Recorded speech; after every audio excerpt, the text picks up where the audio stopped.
Love what you hear? Be sure to check us out on Patreon at patreon.com/finishthefight for exclusive episodes, insights, and even our D&D adventure. If you're an athlete, you know the greatest motivator of all is the fear of letting your teammates down. After all, a team is only as good as its weakest link. So you owe it to those wearing the same jersey as you to be your best every time you step on the field. That's why there's no vape in team. When you vape, you can expose your lungs to toxic chemicals that can damage your lungs. If you're a step behind, the team's a step behind. Brought to you by The Real Cost and the FDA.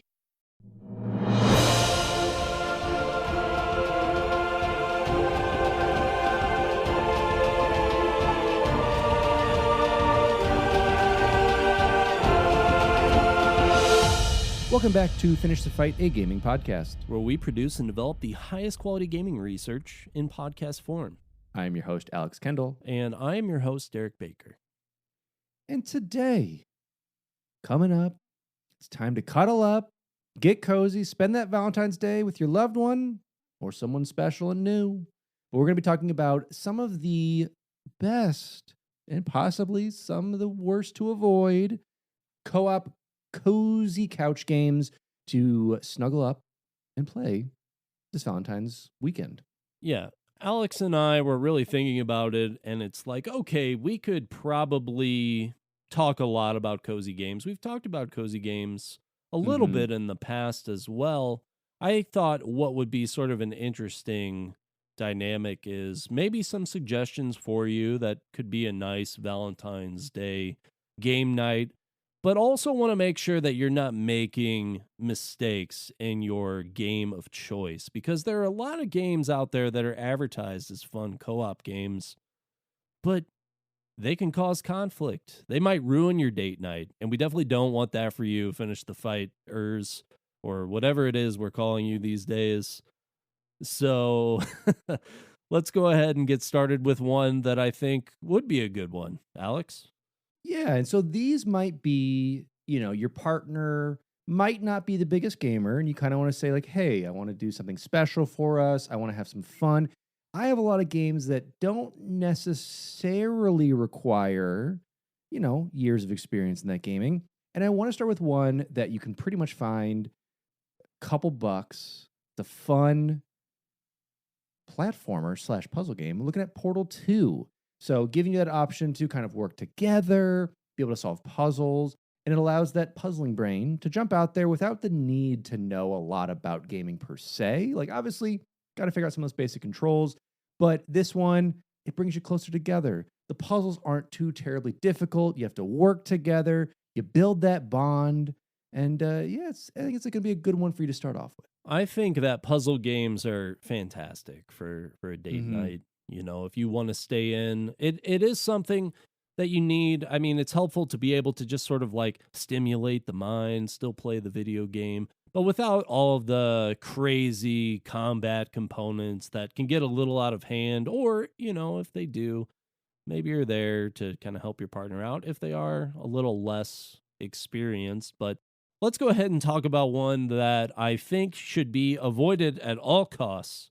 And of course, that is any single player game. Don't do that to your date, your spouse, whoever it is, your friend. Maybe you're just having a friend's Valentine's Day, a Galentine's or a Guylentine's. But don't make them sit there and watch you play a single player game, because that's not fun and you'll ruin your relationship. But more seriously, I'm going to start off and say do not play Overcooked or Overcooked 2. These games are stressful. These games require a lot of communication, and that communication can very quickly break down. And even if you have the strongest of relationships, you are tempting fate when you play Overcooked, because unless I think you've worked together in some sort of restaurant or food capacity and have already figured out how to communicate with each other in that sense, you're just setting yourself up for failure.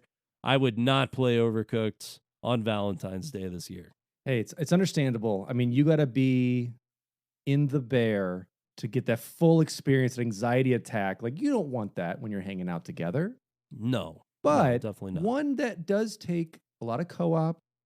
Does have some puzzling, will get kind of difficult, but it does guide you through. And it's one of the most innovative games coming out of a smaller indie studio that swept the awards for the year that it came out, and that's It Takes Two. Ah, If you haven't played it yet, It Takes Two is a wonderful game that transcends genres. Is kind of the best way for me to describe that. It's so many different games in one.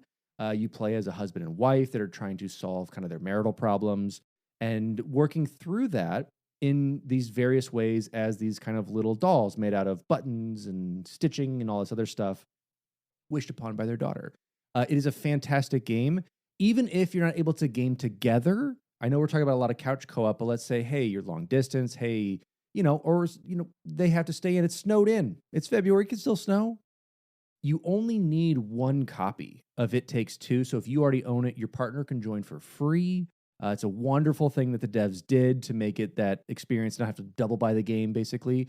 It's available on all consoles. It's one that I really enjoy. I've played through a couple times, and it's so fun. It's fun. It's silly. It is challenging at times. So there are bits like that where you do get that like triumphantness of being able to like overcome those bits.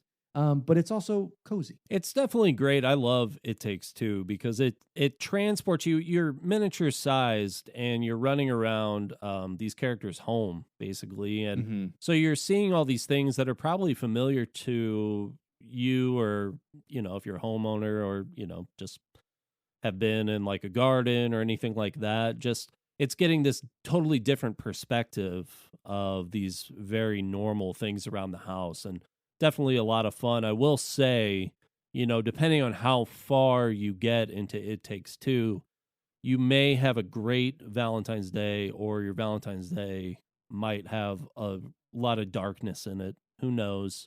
Just depends. Try to True. get all the way through to the end though, so that, you don't have to end on any kind of sour note, and I'll just leave it at that. Next up, I want to talk about another game to avoid that you might be surprised by, because I think that it is known for sort of being like the go-to couch party game, and that is Mario Party. And I'm just going to throw in Mhm. as a little extra Mario Kart.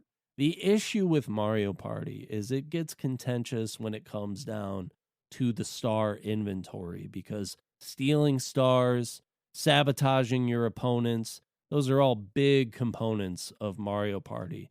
And if you're not playing with someone who's used to you being that mean to them, again, setting yourself up for failure, because you have to decide between winning the video game or winning the date night. And hey, as a competitive person, I'm going to win the video game. I'm sorry. I'm going to steal that star because I don't win Mario Party very often.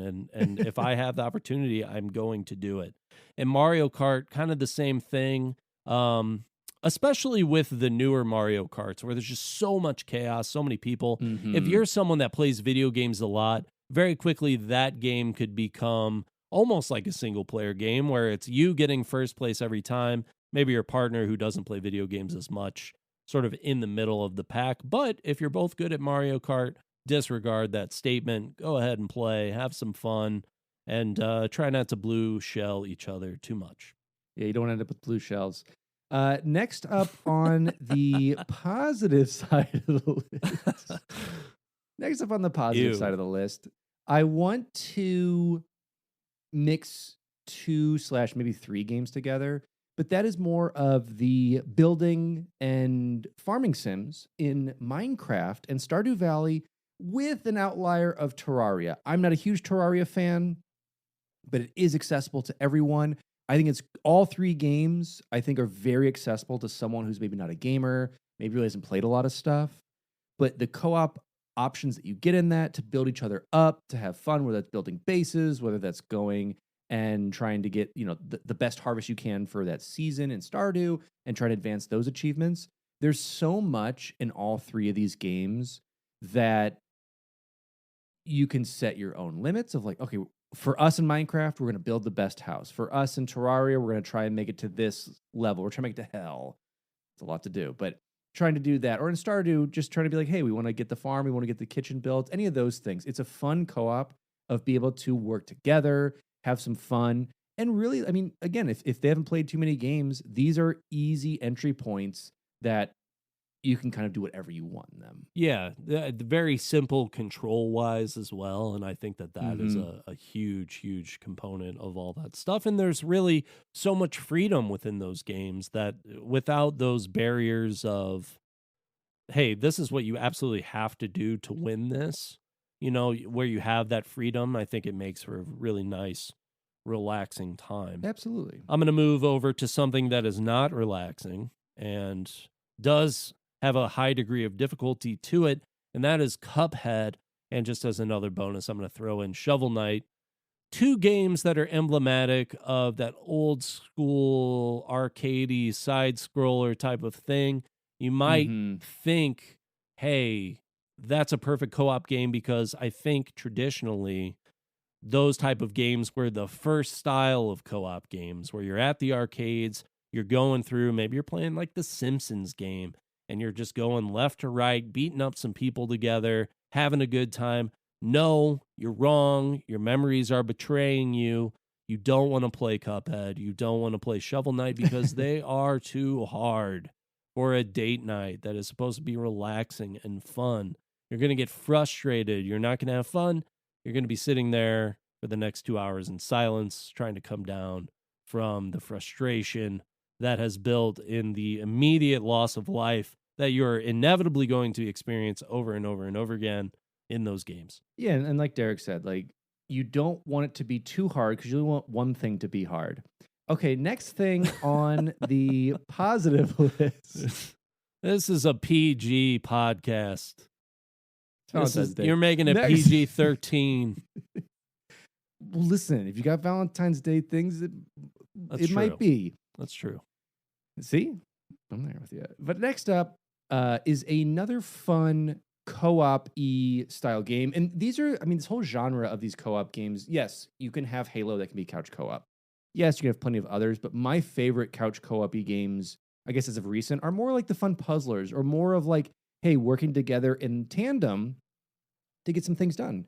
And the next one I have on the list is Kiwi. It's Keywe. And in Kiwi, I should say, you play as two beautiful Kiwi birds that are trying to just live their best life. It's hectic. You're sending letters, you're jumping on stuff. It's a whole environmental game that you kind of built around this little puzzler, and you stars as Jeff and Deborah, the beautiful Kiwis. It's a fantastic game. It's super fun to play. It's you kind of like trying to like, you work in this whimsical post office trying to send letters out, but there's like stuff that happens to you, or you have to do certain things with stamping. There's a lot to it in just a super chaotic puzzler game. Whereas I know Derek had talked about like, you don't want a lot of chaos or craziness going on in this, but this is still a game. If you're not too familiar with controls, they're pretty easy to learn. They're fun. It's lighthearted. I absolutely love Kiwi. It sounds fun. And Kiwi, just thinking about the little Kiwi birds, I don't know why, I just had a nostalgia flashback of us playing Viva Pinata. I'm thinking like left to right, the old school Xbox 360 setup before it updated to become all the boxes that happened in that Windows update or whatever. That was super weird. That was a little bit of a random trip back into time for me. Super strange, but that's sort of what the colorful vibrancy reminds me of.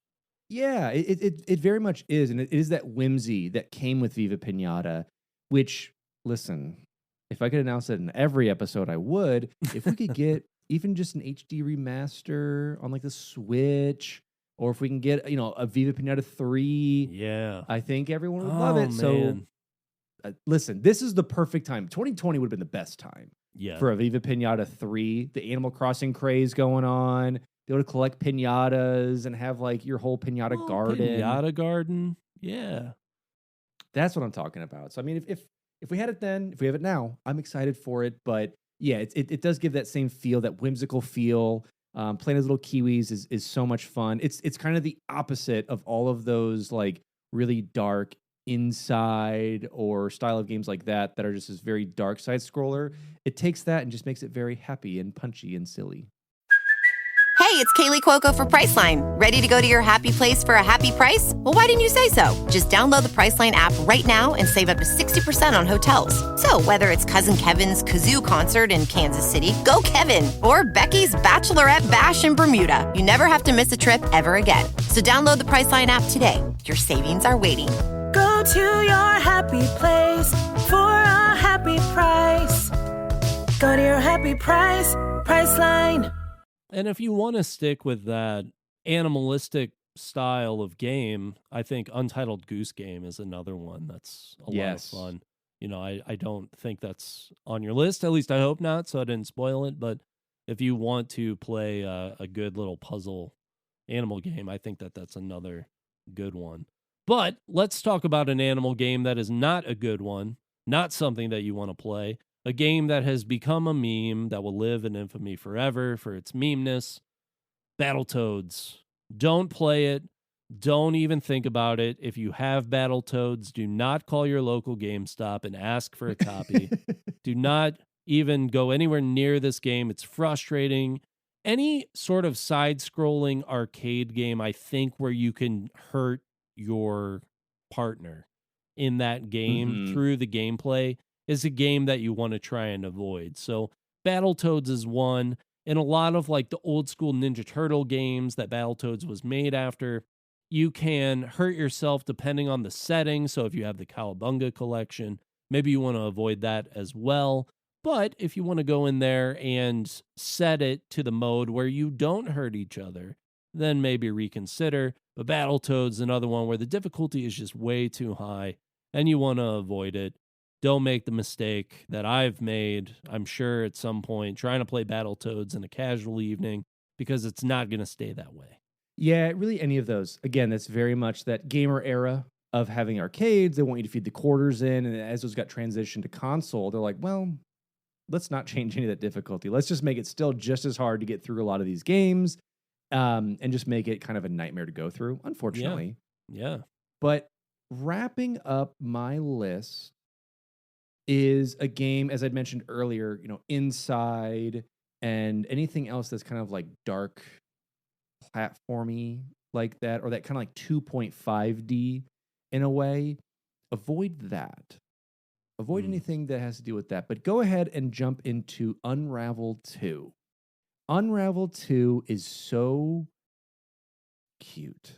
It's so amazing. It takes those dark elements that are in those style of games and brings it into this very cute world with two little Yarnies, Yarny 1 and Yarny 2, where you guys get to traverse over different like little landscapes and backyard areas as you guys are attached pretty much literally at the hip with like a long yarn you guys can use to build bridges, you can use to solve puzzles, and it's just such a beautifully cool environment.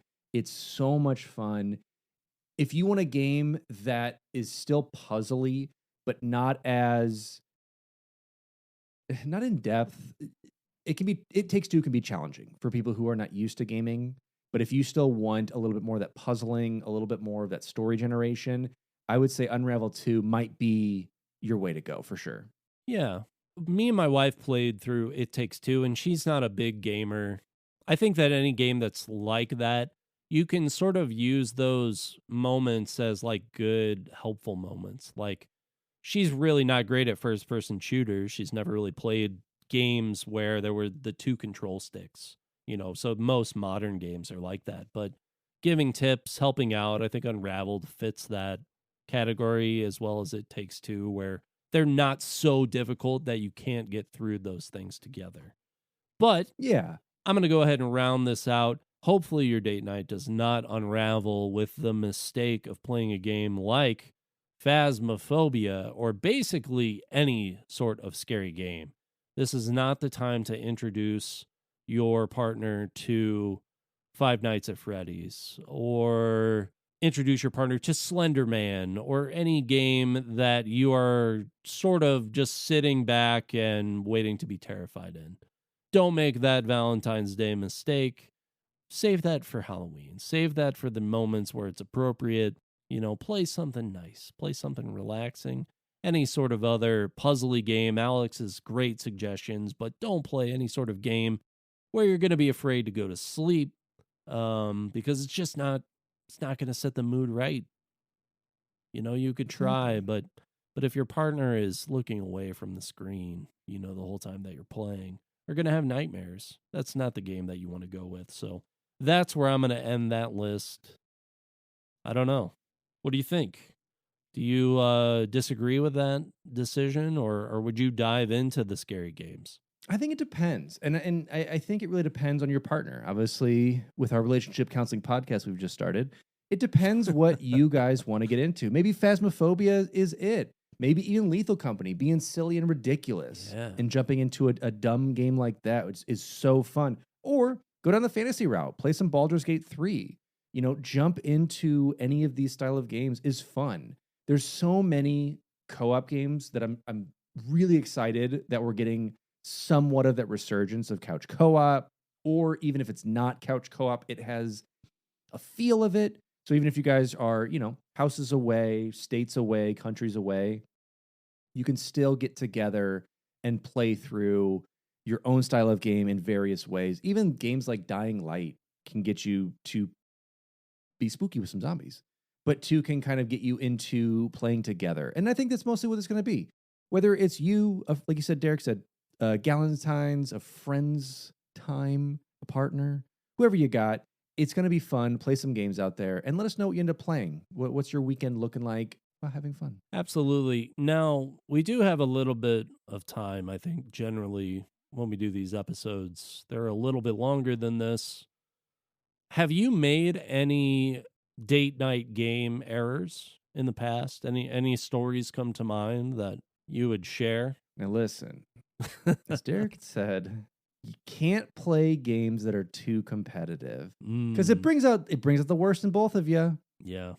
If you're jumping to that Mario Party, if you're jumping into anything that's kind of like and I think more of mine is almost even more in board games. Okay. In that sense of like, the feeling of like need to win, need to jump ahead. This is the time where you fall on that grenade. I'll take a grenade for you, as Jason Derulo, I think, says, or whoever. But I thought it was have fun. Bruno Mars. Any of them, I would take a grenade for. Any of them. Yeah, I'd catch it. Yeah, that's Bruno Mars. But anyway, all that to say, remember to have fun with all this stuff. Like it's to love each other, have some fun with some friends, get some good games going. It's so vague. I'm just going to tell you, like, one of the very first dates my wife and I had together, I had a pretty extensive N64 collection that I had been building up in college years. And so it was like going into senior year of college. It's over the summer. She's back home. We're really just starting to date and hang out for the summer. And I would bring my Nintendo 64 over to her house, and we would just kind of hang out in the basement and play these N64 games, reminisce on childhood. Of course, Mario Party is one of the ones that we threw in there. And I made that mistake. I did steal her star. And she was really mad at me, like did not want to talk to me for the rest of the night. I didn't realize how competitive she was, but that was a good lesson for me in date night gaming errors. At least ask, at least like, are you going to be okay with this if I steal your star? Because I didn't ask. I just went for it. She was in first, and I just was like, hey, this is mine now. Sorry. That was my fault. Big error in playing the game. Full on, no holds barred style of gaming was my move. And that's probably why I was single for a while up to that point. Yeah, I gotta win at Mario Party. You cannot beat me, and that's why. But hey, we're married now. It all worked out. I apologized, and she lets me now. We talked about it. Now it's, hey, you steal my star, I'm fine. I'll steal your star. Hopefully she's fine. Now, I don't know. I'm still a little timid to do it, but it's the way it goes. That's the way it goes. Well, I hope that you all have a wonderful Valentine's Day, a wonderful weekend of delicious consumerism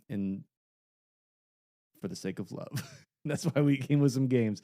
Listen, if you're going to play some games together. Enjoy the time together and try not to steal the stars. Yeah. I think we'll play a little bit of some WarioWare Move It. That'll be our little date night of gaming. Maybe some Just Dance. That's another one too. Listen, there's always time for Just Dance. Don't hold it strictly for date night. I could see you skipping coffee and just going into a Just Dance morning just by yourself. Listen, you gotta limber up. You gotta have some fun with it. No, absolutely not. Okay, this has been fun. Enjoy your dates. Let us know how they go. And if you're single, you could just got more time for gaming. And single after the date night, single after the gaming night. If you blow it, let us know. Share the story, what not to do. Would love to hear it. All right, take care. Bye.